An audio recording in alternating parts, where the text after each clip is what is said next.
प्यारे बच्चों नमस्कार। जैसा कि आप सभी जानते हैं कि विभिन्न प्रतियोगी परीक्षाओं में वायुमंडल की परतें लेयर्स ऑफ एटमॉस्फेयर नाम के टॉपिक से बहुत सारे क्वेश्चंस हमसे पूछे जाते रहते हैं।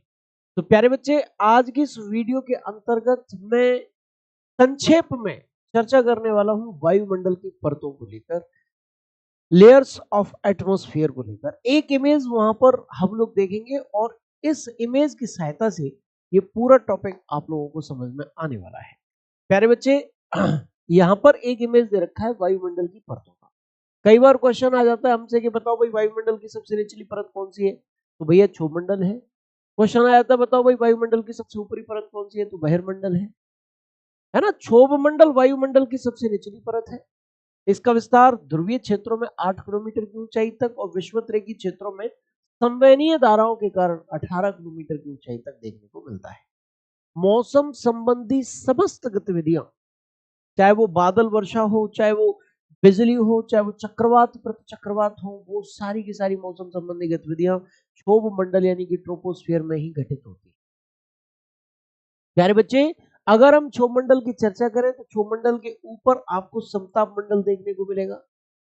क्वेश्चन आता है कि भाई ओजोन गैस की परत मुख्य रूप से किस मंडल में मिलती है, तो भैया वो समताप मंडल में मिलती है। ये मंडल मौसम संबंधी गतिविधियों से मुक्त होता है और चूंकि मौसम संबंधी गतिविधियों से मुक्त होता है इसलिए वायुयान चालक यहाँ वायुयान उड़ाना पसंद है। इसका विस्तार 50 किलोमीटर की ऊंचाई तक, लगभग 50 किलोमीटर की ऊंचाई तक पाया जाता है। समताप मंडल के ऊपर देखेंगे तो बेटा मध्य मंडल मिलेगा। इस मंडल में जैसे जैसे ऊपर जाएंगे तीव्र गति से तापमान गिरता है और मध्य सीमा आते आते तापमान गिरकर -100 डिग्री सेंटीग्रेड हो जाता है, जो समस्त वायुमंडल का सबसे कम तापमान, न्यूनतम तापमान है प्यारे बच्चा संपूर्ण वायुमंडल का। और मध्यमंडल का जो विस्तार है उसका विस्तार कितनी ऊंचाई तक मिलता है, 50 किलोमीटर से 80 किलोमीटर की ऊंचाई तक मध्यमंडल का विस्तार हमें देख प्यारे बच्चा मिलता है। प्यारे साथी, अगर मैं चर्चा करूं बाह्य वायुमंडल की तो इसको आयन मंडल के तौर पर भी हम जानते हैं। इसका विस्तार मेरे प्यारे बच्चा 80 से 400 किलोमीटर की ऊंचाई तक एनसीईआरटी बताती है। इसमें पॉजिटिवली चार्ज्ड आयंस और नेगेटिवली चार्ज्ड आयंस, ऋणायन और धनायनों की प्रधानता होती है। कारण क्या है, कारण है परमाणुओं की टक्कर। चूंकि इस मंडल में परमाणुओं की टक्कर होती रहती है इसलिए ऋणायनों और धनायनों की प्रधानता यहाँ पाई। प्यारे बच्चा, पृथ्वी के धरातल पर स्थित जो रेडियो केंद्र होते हैं ना, रेडियो केंद्र, इनसे छोड़ी गई रेडियो तरंगें इस मंडल से परावर्तित होकर पुनः क्षोभ मंडल में प्रवेश करती। ये क्या है भाई, ये रेडियो तरंगें हैं।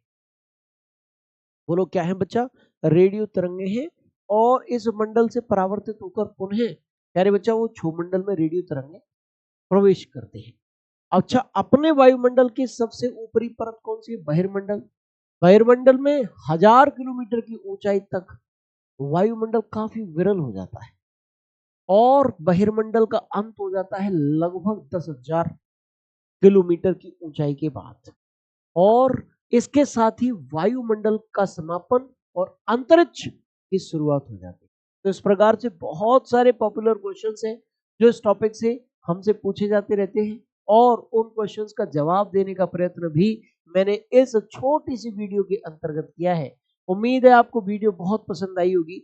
उन वीडियो के संबंध में आप अपने अनुभव ऑफलाइन कमेंट सेक्शन में कमेंट करके बता भी सकते हैं। समय समय पर मैं ऐसी ही बेहतरीन जानकारियां लाता रहता हूं और इसी प्रकार की बेहतरीन जानकारियों के लिए जुड़े रहिए आरडब्ल्यू परिवार से। जय हिंद, जय भारत।